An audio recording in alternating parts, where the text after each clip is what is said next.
Hello ways மத்திய பிரதேசத்துல இருந்த ஒரு உண்மை சம்பவத்தை தான் பாக்குறோம். அவரு பேரு கோகான். அவர் ஒரு கல்லறை தோன்றவர். அவருடைய வாழ்க்கையில கல்லறை மட்டுமே தோண்டிட்டு அவருடைய வாழ்க்கை கடத்துறாரு. கடந்த 20 வருஷமா அவருக்கு வேலையா அதுதான். இப்பதான் ஒரு நாள் கல்லறை தோன்றாரு. இப்ப திடீர்னு அந்த கல்லறையில இருந்து வாசனை வருது. இதை பார்த்து அவரு அதிர்ச்சி ஆகுறாரு. அதுக்கு பிறகு நடந்ததுதான் உண்மையிலேயே உங்களை அதிர்ச்சி முட்டும்.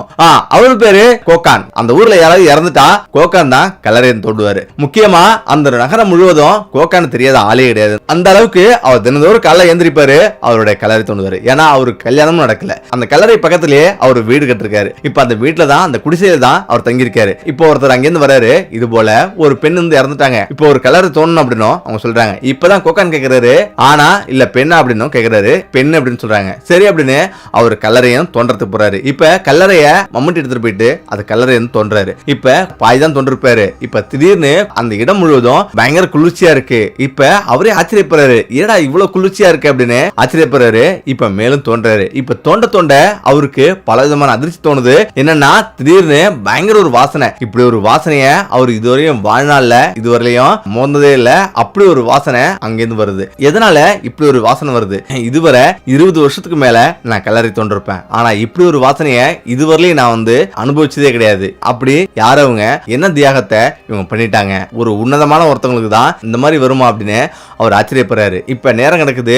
இப்ப தோண்ட அந்த இடம் முழுவதும் பயங்கரமா வாசனையா இருக்கு. இப்ப நேரம் கிடக்குது. இப்ப எல்லோருமே அந்த பிணத்தை தூக்கிட்டு வராங்க. அதாவது அந்த இறந்த பெண்ணை தூக்கிட்டு வராங்க. இப்ப நிறைய பேர் இப்ப வச்சுட்டு ப்ரே பண்ணிட்டு இப்ப அந்த பெண்ணை புதைக்க போறாங்க. இப்ப எல்லோரும் போயிடுறாங்க. ஒரு 4 பேர் மட்டும் புதைக்கிறாங்க. அந்த பொண்ணை புதைச்சி மேல மண்ணையும் போடுறாங்க. மண்ணை போட்ட பிறகு இப்ப ஒருத்தரிடம் இந்த பெண் யாரு அப்படின்னு அவர் கேக்குறாரு. எது கேக்குறீங்க அப்படின்னு கேக்குறாங்க. ஆமா, இந்த கல்லறை தோண்டும் போது பயங்கரமான வாசனை வந்தது. அது மட்டும் இல்லாம பயங்கர குளிர்ச்சியாவே இருந்தது. இது ஒரு உன்னதமான ஒரு பெண்ணா இருந்தா மட்டும் தான் இப்படி இருக்கும் அப்படின்னு அவர் சொல்றாரு. நீங்க நினைக்கிற மாதிரி இந்த பெண்ணு ஒரு உன்னதமான பெண் இல்ல, இது ஒரு வேசி அப்படின்னு அவர் சொல்றாரு. ஆமா, இந்த பெண்ணு ஒரு விபச்சாரி. இந்த விபச்சார பெண்ணை தான் இப்ப நம்ம போச்சது அப்படின்னு அவர் சொல்றாரு. இத கோக்கனால நம்பவே முடியல. இப்ப அவருக்கு பல விதமான யோசனைகள் ஓடுது.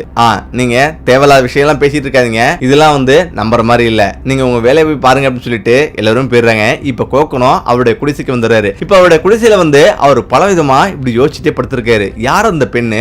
எப்படி ஒரு விபச்சார பெண்ணு இப்படி ஒரு உன்னதமான வாசனையை பெற முடியும்? சொர்க்கமே அந்த குழியில இருந்த மாதிரி அப்படி ஒரு வாசனை வந்தது. என்ன நடந்தது அப்படின்னு பல விதமா யோசிக்கிறாரு. இப்பதான் அவர் யோசிக்கிறாரு, நாளை காலைல எழுந்திரிச்ச பிறகு யார் அந்த பெண்ணு அப்படின்னு கண்டிப்பா நம்ம தெரிஞ்சுக்கணும் அப்படின்னு அவர் நினைக்கிறாரு. இந்த இடத்துல காலைல விடியுது. இப்ப விடிஞ்ச பிறகு அவர் நேரா ஊரு பக்கமா போறாரு. ஊர்ல போயிட்டு பல மக்களிடம் அந்த பெண்ணை பத்தி தெரியுமா அப்படின்னு அவங்க கேக்குறாங்க. இப்பதான் அந்த பெண்ணு இந்த பகுதியில வச்சது அப்படின்னு அந்த வீட்டை காட்டுறாங்க. இப்ப அந்த வீட்டுக்கு அவர் நேரா போயிட்டு கதவு தட்டுறாரு. ஆனா உள்ள ஏதோ முணு சத்தம் கேக்குது. அவருக்கு ஒண்ணுமே புரியல. இந்த வரம் இருங்க அப்படின்னு ஒரு பெண்ணோட சத்தம் கேக்குது. இப்ப திரும்பவும் தட்டுறாரு. இப்பதான் வேகமா அவ்வளவு அவசரமா அப்படின்னு அந்த பெண்ணு சொல்றா. கதவு திறக்கிறா ஒரு பெண்ணு. அந்த பெண்ணை பார்த்து ஆச்சரியப்படுறாரு கோகான். இப்ப இதுக்கு முன்னாடி ஒரு பெண்ணு இருந்தாங்களே, அவங்களை பத்தி உனக்கு தெரியுமா அப்படின்னு அவர் கேக்குறாரு. யாரு? நீலமா? நீலத்தை பத்தி கேக்குறீங்களா? அவ கடந்த 2 நாளைக்கு முன்னாடி இறந்துட்டா அப்படின்னு அவ சொல்றா. இப்பதான் அவ சொல்றா, இது போல நிறைய ரசிகர்கள் அவளுக்கு வந்திருக்காங்க, அதனால ஏகப்பட்ட பேர் இப்ப கேட்டு இருப்பாங்க, அதுல ஒருத்தர் தானா நீ?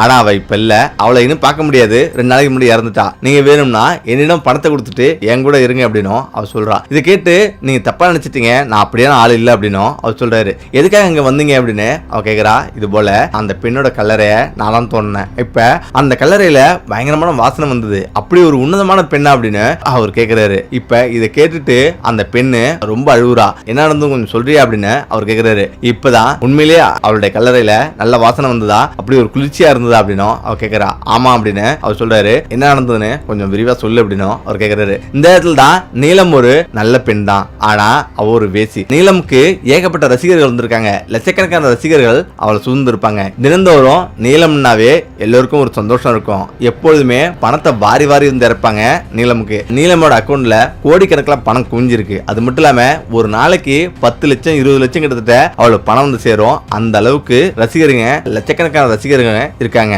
அதே போல அவ இருக்கிற இடம் எப்போதும் கூட்டமாவே இருக்கும்.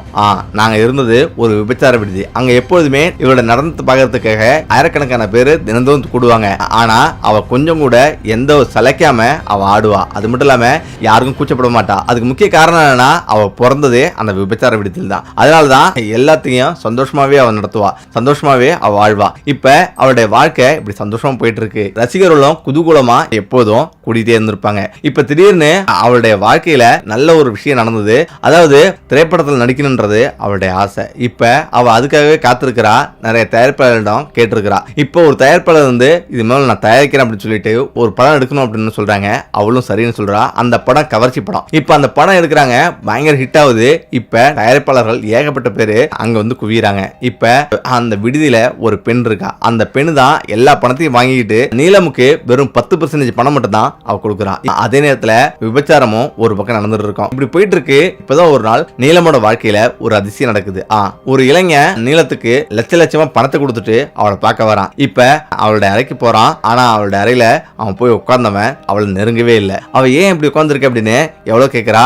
ஆனா அந்த இளைஞன் எதுவுமே பேசாம உட்கார்ந்துருக்கான். இப்பதான் நான் உன்னை காதலிக்கிறேன் அப்படின்னும் அந்த இளைஞன் சொல்றான். அவ ரொம்ப ஆச்சரியப்படுறா. நான் ஒரு வேசி என்ன போய் காதலிக்கிறீ அப்படின்னும் அவ கேட்கிறா. என்னுடைய மனது முழுவதும் நீதான் இருக்கிற, உன்னை எப்பொழுதுமே என் மனது நினைக்குது அப்படின்னும் அவன் சொல்றான். இப்ப அவளே ஆச்சரியப்படுறா. இப்ப அவனுடைய முகத்தை பார்க்கறா. அவனுடைய முகம் உண்மைன்னு அது காமிக்குது. இப்ப தினந்தோறும் அந்த இளைஞன் வரான். இவளை பார்க்கறதுக்காக அந்த அறைக்கு போவான். ஆனா அவளை எதுவுமே பண்ண மாட்டான். இப்படி நாட்கள் கிடக்குது. இப்ப திடீர்னு ஒரு நாள் அந்த இளைஞன் வராம போயிடுறான். இப்ப இதனால அவளுக்கு அதிர்ச்சி ஆகுறா. இப்ப அவ தினந்தோறும் அந்த இளைஞன் வருவான் அப்படின்னு எதிர்பார்த்துட்டு இருக்கா. ஆனா அந்த இளைஞனை காணோம். இப்ப அவ நடனம் ஆடுறதையும் விபச்சாரம் பண்றதையும் ஒவ்வொன்றா நிப்பாட்டிடுறா. இப்ப எதுவுமே அவளுக்கு புரியல.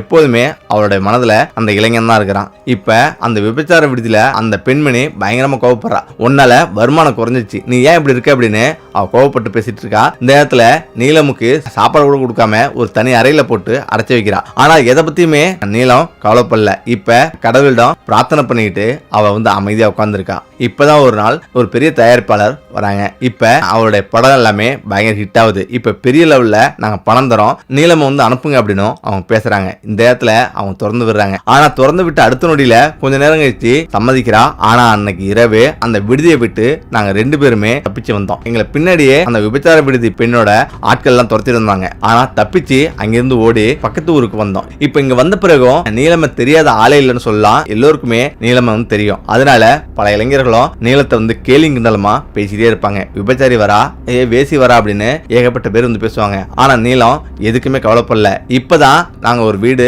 தனியா எடுத்து தங்கணும். இப்ப அங்கேயும் ரசிகர் கூட்டம் ஏகப்பட்ட பேர் வர ஆரம்பிச்சாங்க. ஆனாலும் நீலம் ரொம்ப தன்னை வந்து தனிமைப்படுத்திக்கிட்டா. தன்னுடைய காசை எல்லாமே அனாதை இளைஞர்களுக்கும் நிறைய முதியோர் இளைஞர்களுக்கும் அவளுடைய பணத்தை அவளுடைய அக்கௌண்ட்ல இருந்து முழுவதுமா எடுத்து பல கோடி ரூபாய் ஒப்படைச்சிட்டா, கொடுத்துட்டா. இப்ப அவளுடைய வாழ்க்கையில ஏதோ வெறுத்த மாதிரி உட்கார்ந்துருக்கான். அந்த இளைஞன் யார் அப்படின்னு அவன் நினைச்சிட்டே அந்த இளைஞனை நினைச்சிட்டே அவ இருக்கிறா. அவ தினந்தோறும் கடவுளிடம் பிரார்த்தனை பண்றா. பிரார்த்தனை பண்ணிட்டு வாழ்றா. இப்ப அவளுக்கு சாப்பாட்டுல இருந்து எல்லாமே கொஞ்சம் கொஞ்சமா வந்து குறைஞ்சிடுது. அவளுடைய நிம்மதி கொஞ்சம் கொஞ்சமா குறைஞ்சதா அவ உணர்றா. இப்ப அவ முற்றிலும் திருந்திடுறா. எந்த ஒரு இளைஞன் வந்து கேட்டாலும் தன்னை வந்து ஆன்மீகத்துல ஈடுபடுத்திட்டதா அவ சொல்லிடுறா. இதனால யாருமே இப்ப வந்து வரதில்லை. இப்ப கொஞ்ச நாளா அதிகமா யாரும் பேசுறதும் இல்ல. இப்பதான் ஒரு செய்தி அவளுக்கு வருது, அவளை காதலிச்ச அந்த இளைஞன் இறந்துட்டான் அப்படின்னு. இப்ப இதனால ரொம்ப வருத்தப்பட்டு போய் உணவு கூட சாப்பிடாம அவ உட்கார்ந்துருக்கா. அறையில் இருந்தா. நானும் அவளை எவ்வளவு சொல்லி பார்த்தேன். ஆனா அவ கேட்கவே இல்லை. கொஞ்ச நாள் கழிச்சு அவ வந்து இறந்துட்டா. இப்பதான் நான் உடனடியா வந்து இந்த ஊரு சாகப்ட சொல்லி அவளை வந்து